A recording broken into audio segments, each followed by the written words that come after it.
উফ, মনে হলো যেন বোম ব্লাস্ট হলো। বিশ্বাস হচ্ছে না আপনাদের, কি পরিমাণে ঝাল হয়েছে। আসসালামু আলাইকুম। এই দুনিয়ার নিয়ম কি জানেন?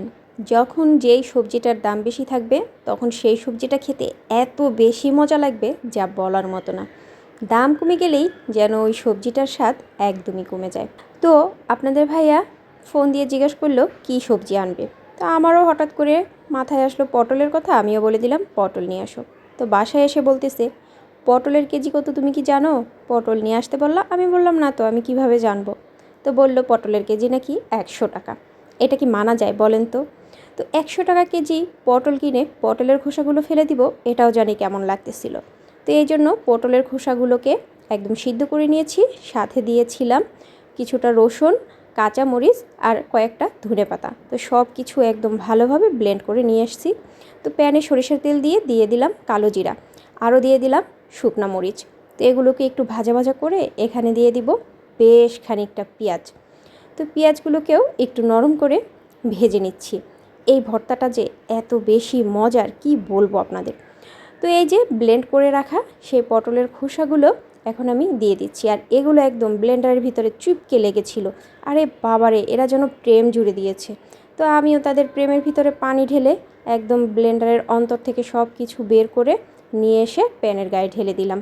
এত প্রেম টেম হবে না ভাই যন্ত্রপাতির সাথে। আমার রান্নাঘরে এসেছো, আমি যা বলবো তাই শুনতে হবে, না কি বলেন? তো এখানে দিয়ে দিলাম একটু হলুদের গুঁড়া, আরও দিয়ে দিলাম লাল মরিচের গুঁড়া। ইচ্ছে মতো ঝাল দিয়ে একটা ভর্তা বানাবো যাতে মুখে দেওয়া মাত্রই কান দিয়ে একদম ধোঁয়া বের হয়ে যায়। তো পটলের খোসাগুলো থেকে বেশ অনেকটা পানি টানিয়ে নিয়েছি। এবারে মাঝখানে আমি আরও কিছুটা সরিষার তেল ঢেলে দিলাম। এতে করে ভর্তাটার ভিতর থেকে সরিষার তেলের অনেক সুন্দর একটা ফ্লেভার থাকবে। তো দিয়ে দিলাম কিন্তু পরিমাণ মতো লবণ। এবার আর কিছুই না, এগুলোকে ভাজা ভাজা করে একদম এগুলোর জীবনটাকে তেজপাতা বানিয়ে দিব। তো নাড়াচাড়ার উপরেই থাকতে হবে। তো বেশ অনেকক্ষণ টাইম নিয়ে এগুলোকে নাড়াচাড়া করতে করতে এই যে দেখুন এগুলো একদম শুকনো শুকনো হয়ে গিয়েছে, প্যান থেকে উঠে আসছে। তো এই পর্যায়ে আমি তুলে নিয়েছি, একদম ধুমা ওঠা গরম ভাত নিয়ে বসে পড়েছিলাম। সাথে একটু সরিষার তেল ঢেলে দিয়েছি, আর মুখে এক লোকমা দিতে উফ, মনে হলো যেন বোম ব্লাস্ট হলো। বিশ্বাস হচ্ছে না আপনাদের, কি পরিমাণে ঝাল হয়েছে।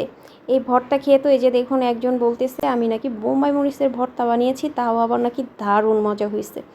বলেন ভাই, এত দামি পটলের খোসার ভর্তা বানাইলাম, সে বলে কি না বোম্বাই মরিচের ভর্তা। তো যাই হোক, এই ভর্তাটা খেতে তো অনেক বেশি মজা হয়েছিল। তো আপনারা যারা এইভাবে ভর্তাটা ট্রাই করেন নাই তারা কিন্তু অবশ্যই একবার ট্রাই করে দেখতে পারেন।